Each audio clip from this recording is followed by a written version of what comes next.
This is the physical toll that the Olympics have on athletes, as Lindsey Vonn must endure a protracted recuperation.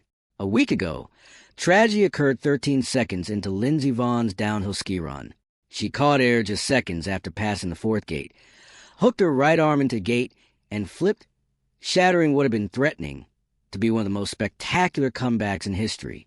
Vonn, 41, who has sustained numerous injuries over her 26-year professional career, was struck by the force of a motorcycle accident.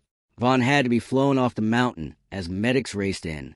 She needed another airlift after being completely destroyed at the Women's Downhill World Cup in Crans-Montana, Switzerland, just 1 week before the injury. On February 11th, instead of witnessing Vonn pick up a medal, she was photographed recuperating from a complicated tibia fracture while being supported by a scaffold. A total of 5 procedures are planned for her. Her professional career may possibly come to an end as a result.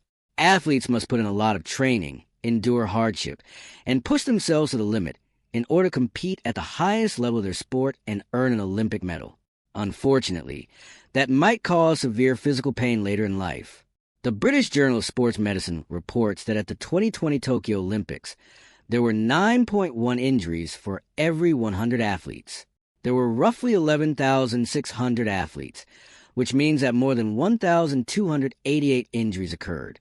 According to the same article, 1/3 of the 3,300 athletes polled said they continued to experience pain and functional difficulties as a result of their injury.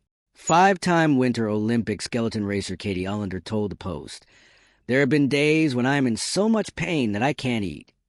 The moments that I don't have pain, all of a sudden the world is filled with light." Ullander, who has suffered a long list of injuries, including a broken knee, a fractured ankle, and a torn hip muscle, continued. Pentathlon competitor R. Keith McCormick suffered from hurting and fragile bones both during and after his Olympic run. He qualified for the pentathlon squad, known as the Golden Boys, in 1980 after becoming alternate in Montreal in 1976. However, McCormick was unable to participate in the Russian Games because Jimmy Carter boycotted them that year. Recalling that he trained from 5:20 a.m. to 10 p.m., he said that he and his teammates were ultimately a wad of gristle. "While fencing, I broke my jaw, suffered a rotator cuff injury, and fractured 2 vertebrae," McCormick, who is currently a chiropractor and the author of Great Bones, Taking Control of Your Osteoporosis, told the Post. You never stop. In his 40s, when he was unaware that he had osteoporosis, things started to catch up with him. "A friend and I were participating in a small relay race. I broke a vertebra when I picked up a small stick. I was at my breaking point now. All of a sudden, everything broke loose and started breaking," he continued, adding that diet and modified activity have helped regulate his condition. Before being sidelined for what she later discovered to be a broken foot, Jennifer Say, now a successful athleisure, where entrepreneur with her company XXXY Athletics, represented the United States at the 1985 World Championships for Gymnastics, and was a front-runner for the 1988 U.S. Olympic Gymnastics team. Her injury worsened during training and competition. "I was limping more and more at 40, she said to the Post. "The doctor I saw believed I had been in a vehicle accident. He claimed that my left ankle was broken and that there was absolutely no cartilage. I'm in my 50s now, and walking may be rather difficult on some days. That is awful." Rewinding to the previous week in Italy, Vonn was not the only one who experienced unsettlingly agonizing endings. Despite suffering a rib injury, Jessie Diggins persevered and finished a cross-country skiing competition. She reached the finals and took home the bronze. Diggins later joked, "I need a new body." There is a sense of athletic heroism connected to what the Diggs and Vonns of the world perform, despite the negative effects of poor timing and overtraining, as well as the possibility of long-term discomfort. Despite having a recent knee replacement, Lindsey went out there and it wasn't even a question. She was going to try, of course. Ullander said, "This is all about the beauty of her pursuing her dream in spite of the challenges. Ignore the fact that having a winning mentality can potentially result in injuries and exacerbate existing ones." Another American snowboarder who understands what it's like to play while injured is Chloe Kim. She had a dislocated shoulder during training in Switzerland, which left her with significant injuries going into the Olympics. Kim, who won gold in 2018 and 2022, arrived in Livigno, Italy, wearing a shoulder brace. This year, silver had to do. After receiving her medal, she remarked, "I think I'm a winner because I was able to persevere right through. I wasn't even certain I would be here a month ago."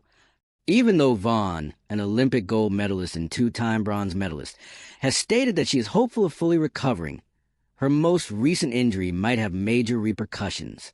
According to the Daily Mail, Dr. Bertrand Santet cautioned the French-language RMC sports site that in the worst cases, some injuries like the one sustained by Vonn can end in amputation. Olympians are renowned to be totally focused on playing to their ailments, even in the middle of competition, despite excruciatingly painful breaks, snaps, and tears.